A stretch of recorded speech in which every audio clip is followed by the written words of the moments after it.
very close personal friends with. Tough and uncompromising defender of conservative values, journalist and businessman, a patriot and a great friend of Poland. This is what Thomas Rose, who is to become the new U.S. ambassador to our country, is like.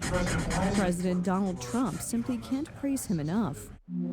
Thomas is a highly respected businessman and commentator who had a successful radio show on SiriusXM for almost a decade and served as the publisher and CEO of the Jerusalem Post. He will make sure our interests are represented in Poland and will always put America first. In accepting the nomination, Rose wrote that it was an honor, and he promised to uphold the Polish-American alliance. The new ambassador is a defender of the rule of law, democracy, and above all, freedom of speech. Będzie wrażliwy na wolność mediów w Polsce, ale także... He will be sensitive to freedom of the media in Poland, but also more broadly in the European Union, which gives a kind of hope that if the European Union or the current liberal government wants to restrict freedom of speech in Poland and freedom of the media, well then here he will meet resistance from the American embassy. No to tutaj napotka opór ze strony ambasady amerykańskiej. Attacks on Republica TV and attempts to silence our station just because we speak inconvenient truths for those in power have already been experienced. But the new American ambassador is not throwing words to the wind. He strongly protested when Donald Tusk's strong men took over public media. I'm curious as to how the New York Times, which spent 8 years inveighing against the threats to democracy posed by Law and Justice's alleged control of the media, will find a way to spin this grotesque act as yet another move to restore democracy in Donald Tusk's Poland. And this is how Thomas Rose reacted to Donald Tusk's suggestions about the possible arrest of the Israeli Prime Minister, who was scheduled to attend the 80th anniversary of the liberation of the Auschwitz German camp. Donald Tusk, be careful, threatening to arrest the Prime Minister of the Jewish state at Auschwitz, of all places, is not unnoticed by the USA. Poland deserves better. At the same time, he thanked the Polish president for strongly opposing it. Congratulations to Andrzej Duda for preventing a rift in U.S.-Polish relations and standing up for Poland by convincing Donald Tusk to reverse this terrible decision. Polish President Andrzej Duda accepted the ambassador's nomination with satisfaction. Not so long ago, about 2 months ago, I had the opportunity to meet the ambassador and talk with him when I was told that he might be the future ambassador to Poland. I can say this, from that conversation at that time, it was clear that he is a man who sympathizes with our country and who likes Poland. Donald Trump chooses as his closest and most important associates professionals who understand the media well and can convey conservative values. Billionaire inventor and owner of Platform X, Elon Musk, is responsible for cost-cutting in the U.S. administration. War veteran and former Fox News presenter Pete Hegseth has been named the Secretary of Defense. The good guy won. And the ambassador at Trump's important post in Warsaw will be Thomas Rose. You have to be able to sell conservative values in a world that is flooded with certain left-liberal ideas. Hence, I think he is a good choice. This man, although he does not speak Polish, in my opinion, will be a very good ambassador for the next few years. W mojej ocenie będzie bardzo dobrym ambasadorem przez kolejne kilka lat. Thomas Rose's nomination still has to be approved by the Senate Foreign Relations Committee, in which Republicans have a majority, so there should be no problem. Only then will Donald Trump entrust him with the mission in Poland. A constitutional coup is underway in Poland. That's what Constitutional Court Chairman Bogdan Święczkowski believes. That's why the judge has filed a notice of possible crime. The fact that there is a coup d'etat in Poland is very clear and legible. Of course, this is not a coup d'etat involving the introduction of tanks and police, or the army into the streets. Then this charge would sound as the actions of an organized armed criminal group. This is, ladies and gentlemen, a political coup d'etat. Due to the fact that currently in Poland, the national prosecutor Dariusz Barski is illegally prevented from performing his duties, the case has been referred to the Deputy Attorney General Michał Ostrowski. My goal is to objectively and comprehensively clarify the circumstances of the events referred to in the notice of commission of a crime. I do not prejudge its outcome, while it is my duty, in such an extremely serious case, to carry out evidentiary activities in a calm and objective manner. Prosecutor Ostrovsky is already acting. So far, he has questioned as witnesses the first president of the Supreme Court, Małgorzata Manowska, chairwoman of the National Council of the Judiciary, Dagmara Pawełczyk-Woicka, president of the Constitutional Court, Bogdan Święczkowski, and chairman of the National Broadcasting Council, Maciej Świrski. This is incredibly important, regardless of how the fate of this investigation turns out, whether they use administrative methods. I'm talking about Bodnar and Tusk to block this investigation. It's already gathered procedurally an indictment against this team. This investigation is of an incredibly important nature. Adam Bodnar's people are already trying to stop the investigation.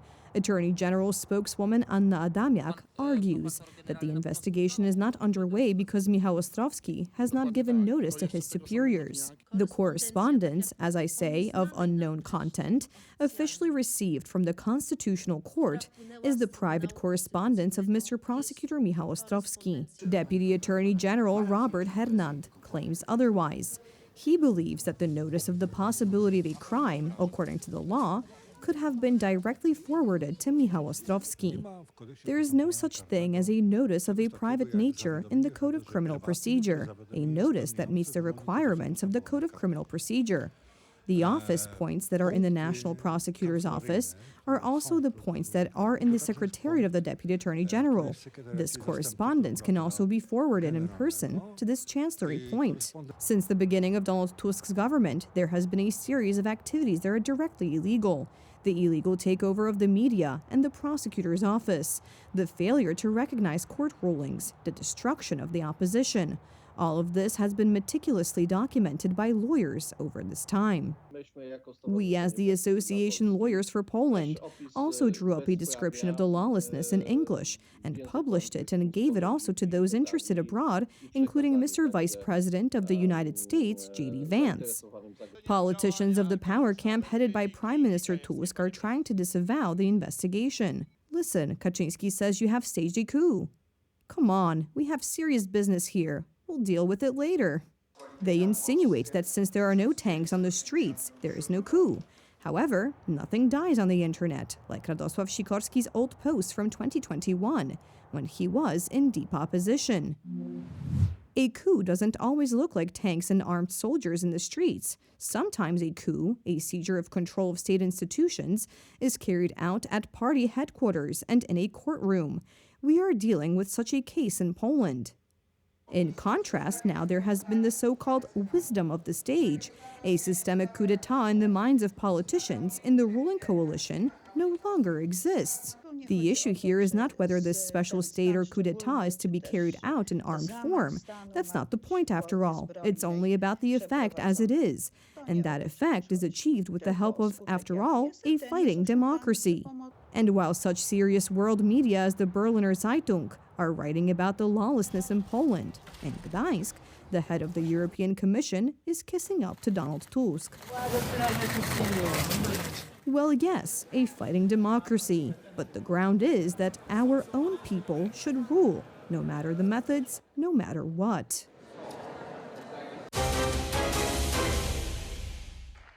President Donald Trump has banned transgender people from participating in girls' and women's sports. It's a win for women's sports. Donald Trump announced when he signed an executive order at the White House, surrounded by young female athletes. Under the Trump administration, we will defend the proud tradition of female athletes, and we will not allow men to beat up, injure, and cheat our women and our girls. From now on, women's sports will be only for women. According to the new regulations, the gender of an athlete is the one determined at birth, not changed according to preferences. If educational institutions don't respect this, they can forget about federal funding. The White House is now counting on the U.S. Olympic Committee and sports associations to implement similar measures. First, he made it the official policy of the federal government that there are only two sexes, male and female, and we have directed all federal agencies to comply with that policy. The end of women's sports was talked about loudly, for example, during last year's Olympic Games in France, when female boxers in particular complained that they had to fight rivals with male chromosomes. Hi, hello, and how? Meanwhile, in the U.S., there has been increasing talk about transgender people in women's changing rooms. The topic was one of the main themes of last year's election campaign overseas, and Trump, as a result, won many votes from women and parents of young athletes. The return of common sense on women's sports issues was one of Trump's promises during the last election campaign. Their rapid implementation scares Trump's opponents. In 2016, we didn't know what he was really going to do in office, but now we know. And I don't know. I can't understand how he got elected. I can't understand how people are okay with this, and I hope that people will start to push back before it's too late. But this criticism is a minority vote. The latest polls show it. Trump's policies so far are supported by nearly 49% of Americans, while 44% of those surveyed have a different opinion. Another major promise was to cut costs and make government agencies more efficient. Elon Musk, the billionaire and visionary responsible for these reforms, has already taken the USAID aid agency under the microscope. As it turned out, hundreds of millions of dollars were going to promote leftist ideology around the world instead of development and humanitarian aid. Now the Musk-led department called DOGE wants to tackle the abolition of the Department of Education so that parents have more influence over their children's education. A humanitarian catastrophe, thousands of victims and hundreds of thousands of refugees. The situation in the Democratic Republic of Congo is getting worse by the day. A week after rebels seized the million-strong city of Goma in the east of the country, the UN released a report showing that Rwandan-backed militias there are committing war crimes and genocide. The clues also lead to Russia, which may be transferring armaments to the rebels. Reports from Goma are shocking. One of Congo's largest cities fell into the hands of rebels, who launched an anti-government offensive a week ago. The Rwandan-backed militias are very well equipped and armed. According to some analysts, they use black market weapons supplied by the Russians. The rebel leaders maintain that their goal is to free the country from corrupt authorities. We are going to struggle until we restore democracy. But for all this, our projects is named from a failure state to a modern state, whereby we want to create, to make Congo as a business land. Living in peace. Congolese authorities maintain, however, that the militants are primarily concerned with taking control of mines that extract rare minerals. Congo alleges that the Rwanda-backed rebels, known as M23, want to take control of the country's natural resources. But Rwanda says that Congo is protecting perpetrators of the 1994 genocide who fled into Congo years ago fearing reprisals. Congolese authorities claim to be in control of the situation and are preparing for a counteroffensive against Goma. The rebels have announced a unilateral ceasefire, but according to Congolese authorities, it is a ploy. A vigorous, coordinated response is underway against these terrorists and their sponsor. Our brave armed forces, a symbol of courage and patriotism, are fully mobilized and ready to defend every inch of our territory. Except that this is propaganda. In reality, Congolese troops in many areas are deserting en masse or simply surrendering to the Rwandan army. The UN is calling for an immediate truce. Since the beginning of the uprising, nearly 24 peacekeepers have been killed in fighting with the rebels, which is perceived in Africa as a blunder by the Blue Silence the guns. Stop the escalation. respect the sovereignty and territorial integrity of the Democratic Republic of the Congo, uphold international human rights law and international humanitarian law. There is no military solution. For now, Rwanda is unwilling to acknowledge its involvement in the fighting, although its soldiers are actively supporting the militants. An eventual escalation in Kigali's full-scale involvement in the war could result in a massive exodus of civilians.